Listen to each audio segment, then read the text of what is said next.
Hey guys, what's up? James here from Embark, and today we're going to take a look at a graph that changed my life.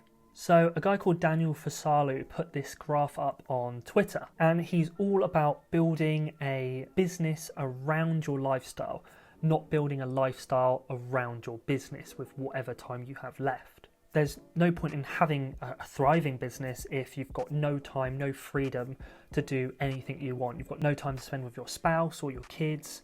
So it's kind of like, what's the point? And I like that, and I liked his graph. So what does the graph show? I'll pop it on the screen right now for you. In Daniel's words, when he put up this graph, he said that it's a form of self-employment income for developers. The red line shows a SaaS, or software as a service. It takes a long time for meaningful returns. The green line is sort of like info products. There's high volatility, it's unpredictable, but there's potential for extremely high return of investment. And the blue line is freelancing. It's predictable, stable, and you choose your own hours. And he says, mix together for maximum effect. And this is brilliant. This is a great graph, and this is why I love it so much, because this is how we should all start off when we're on our journeys to a second or a third revenue stream in our lives. So compared to a traditional startup where you'd potentially get funding, or you'd fund it yourself and have a certain time span, a runway, whether you win or you go bust, this approach starts off by sort of going for the low-hanging fruit. In this context, it's easy money. Now, I don't mean easy money as in it's easy to get the money. It might be hard work to make that money or get that money, but it's something you can get immediately if you just put in the work and effort. So straight away, all you need to do is put in work and effort and you'll get that money. So it's a thing that you can do straight away to bring in income. If you have a high-paying skill, this could be freelancing for 10 to 30 hours a week on sort of stable projects and bringing that stable income for the month, or just getting a full-time job or staying at your current full-time job so that you're immediately just on the payroll and you have your stable income coming in. That's your low-hanging fruit. And the ideal scenario is that money covers all your essentials. So you don't have to worry about something working or something not working. You don't have to worry about that extra little business, that revenue stream you're trying to set up. You don't have to worry about it. You've got your essentials covered from your blue line, your freelancing, your immediate income, your low-hanging fruit. Now, this is obviously harder if you have kids or you live in a place where there's very high cost of living, but it's still possible. So now you're in this situation, you can move on to the green line. So in Daniel's programmer scenario, the green line is info product sales. That's digital courses, ebooks packaged up to sell online. Unpredictable sales, but very high return on investment. So for a standard person who's not a programmer and they want to get that extra revenue stream, this could be flipping, for instance. So purchase something cheap on eBay, Amazon, Facebook Marketplace, pick up something free, from people local in the area, and then selling that item at a higher amount on a different platform or a little bit later down the line. It's unpredictable, but you can choose high ROI items and then only concentrate on flipping those.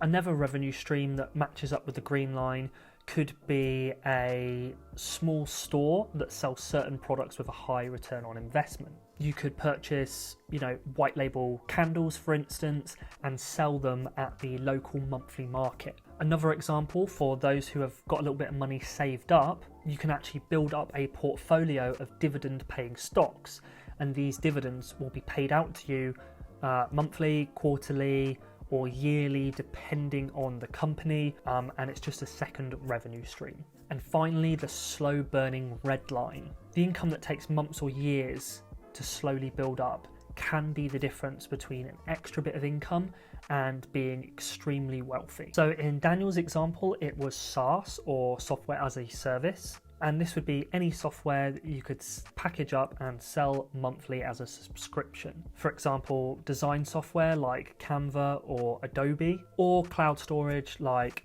Dropbox or iDrive. So examples of this for people that don't have the ability to code or potentially don't have the idea for a SaaS, you could build a YouTube channel or a Twitch channel, and it's a slow burner whilst you're building an audience. So it'll simmer off down here, and then after months, years, you'll start building a small audience and ad revenue will go up. Or alternatively, you could build a audience on Twitter or Instagram and convert them to a paid subscription, for instance a monthly newsletter like a Substack or something like that. So you're going to be building that audience, which takes months and years, and then as you build up the audience, you get a bit of traction, get a bit of momentum, and an increasing amount of people sign up to your monthly subscription, and therefore your revenue goes up. And the reason this graph is so powerful is because you can combine all three different income streams. You have that safety of the low-hanging fruit, you have that volatility, that occasional payday from the green line, you know, the highly volatile, the unpredictable but high return on investment green line, and then over that long term you have that exponential growth ability if you go down that route. And the best thing about this green line or red line, these other two sort of revenue streams, not just your work, is that if you build them with your brand name, with a business name, you know, you can sell that business at a later date. And you know, depending on the economic climate and the industry that these other revenue streams are in, you can expect to sell that business from anywhere between 3 or 7 times the amount of revenue that you get per year. So not only are you building your income overall, you're diversifying where that income comes from, just in case something dries up, and you're not reliant on each one working, so there's no stress there. And you're building equity within a business so that when you come to it, you can sell for a good amount of money. And because it all stems from the safety of the low-hanging fruit, there's been very little risk other than, you know, the occasional upfront cost of potentially buying product or buying something to flip, something like that, and the opportunity cost of where you've spent the time and the energy trying to build the other revenue. But other than that, there's very little risk because the low-hanging fruit, that safety line, that has kept you safe.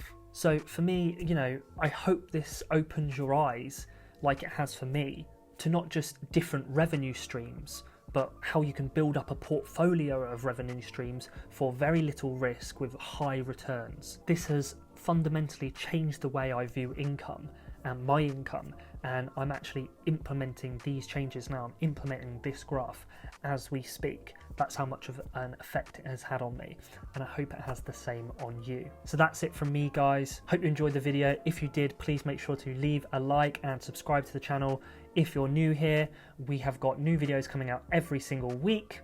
I've been James from Embark, and I'll catch you on the next one. Cheers.